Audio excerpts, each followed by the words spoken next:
Welcome, Dolphins. We're just going to talk about this real quick. I think we all kind of know. So I put a post. I was very emotional when I was watching this game, but we don't even really need to go over the stats. I mean, Tua 365, 2 touchdowns, like 4 rushing yards, and Jonnu Smith having 100 yards again.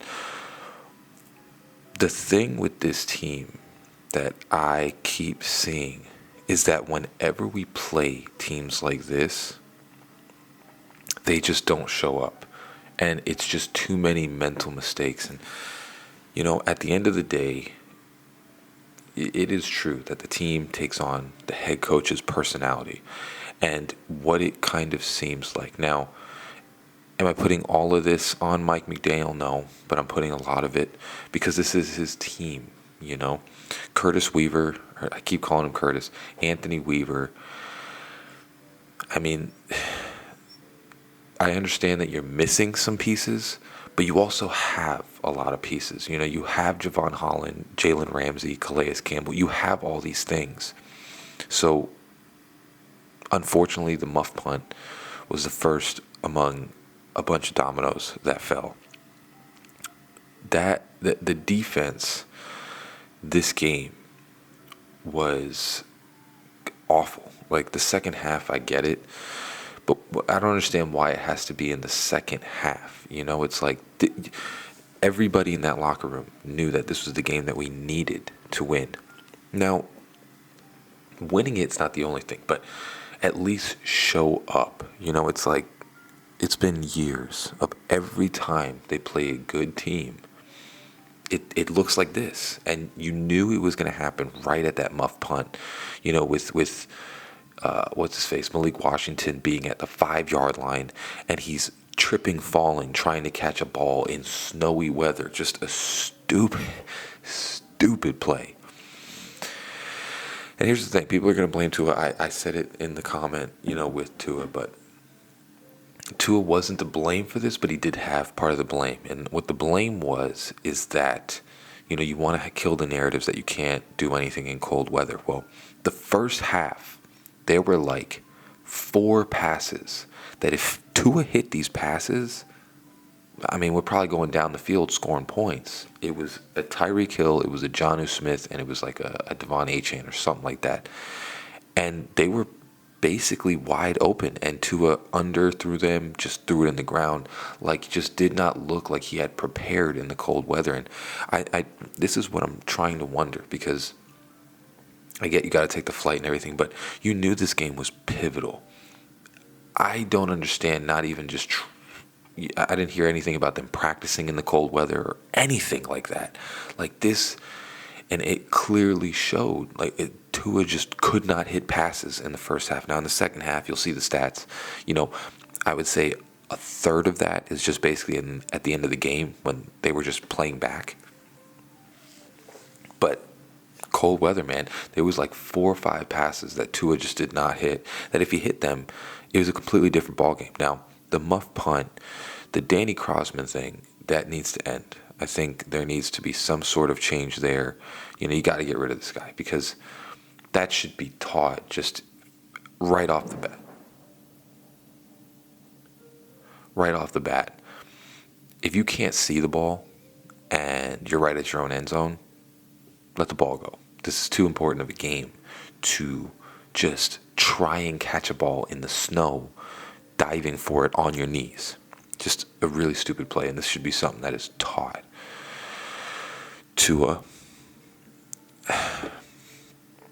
honestly, it sucks. I don't know what to say about him, because obviously during the second half, he started hitting these throws that he didn't hit. But I don't understand. You would think that someone would be practicing day and night in this cold weather just to get ready for it. And it looked like he just hadn't practiced at all. Like he was just going to, it looked like one of those things where he was like, I'm good, don't worry, I'm good. And then he gets out there and he's like, oh, it's actually really cold right now. Because he didn't hit any throws until like late into the second half. And it was just, again, another just disappointing. You get your hopes up for this team and they just end up doing this to you every single time. And again, we all saw it right when that muff punt happened. we all were like, all right, well, this is the way that this is going to go. And then we had the end around for like 40 yards, and the defense just couldn't stop them at all. This team played the 49ers, and I mean, Jordan Love has thrown interceptions almost every single game. I think he's one game he didn't throw an interception. We got zero pressure, zero turnovers, and then Chris Greer on top of that. You want to talk about your offensive line. The offensive line sucked. It just gave Tua no time to do anything. You see Tua climbing and moving around in the pocket the whole entire game, taking sacks. I don't know what the season holds now. I don't know if we go to the playoffs anymore because, I mean, what's the point? It's like one of those things. It's like, what's the point? Even if we do win out, probably going to have to go into somebody else's house in the cold weather. We can't win in that. Like, we just can't. You want to kill these narratives, but the offseason is where you do that. And the offseason, you should be gathering as many offensive linemen and knowing that you probably need to run the ball in cold weather. And you probably need to have a little bit of time for Tua to throw the ball because it's Tua. He's not Lamar Jackson. He's not Josh Allen. He's not going to make plays with his feet like that. He needs time to throw the ball, especially when it's cold. And again, this is another stupid offseason acquisition that, sure, at home in 95-degree weather, we look great. But if we're going on the road to try and beat another team in their house, we have not set this team up to be able to win in that. You have a defensive line that has, basically nobody anymore. And again, played a good offensive line. The reason Chop didn't do anything this game, he was getting close. It's because they were double teaming him because they know there's no pressure coming from anybody else. If you watch this whole game, every single play, they were chipping Chop and then putting an offensive lineman on him. That's why he was doing that. They had a good game plan for him, but nobody else was really able to get to the quarterback. Again, you look at Dan Quinn. You look at the Philadelphia Eagles, or Dan Campbell. You look at the Philadelphia Eagles. You look at all the top teams. You look at the Chiefs. You look at all these top teams. What do? They build the offensive line and the defensive line. Why? Because when you're not in perfect weather and can play just the perfect plays all the time, this is when you need that because you need to stop the run and get pressure on the quarterback because that team is also dealing with the same thing you're dealing with. And you need to be able to run the ball and protect your quarterback. And what we've done this year is we're like, oh, at home we play amazing, so we don't need an offensive line. And continually, Chris Greer has not set this team up to be able to win in these games because you have a crap offensive line. Your best tackle is off injured all the time.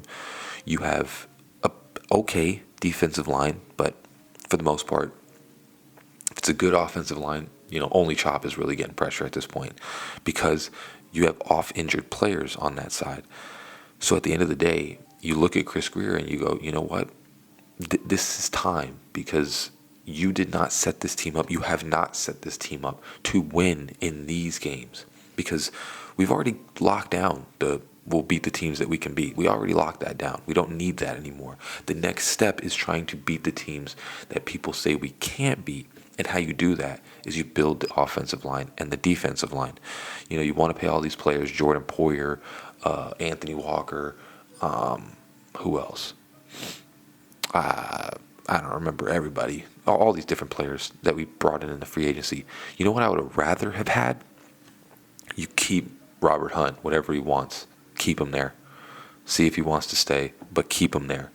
You keep and retain this offensive line. You get another offensive lineman for that left guard area.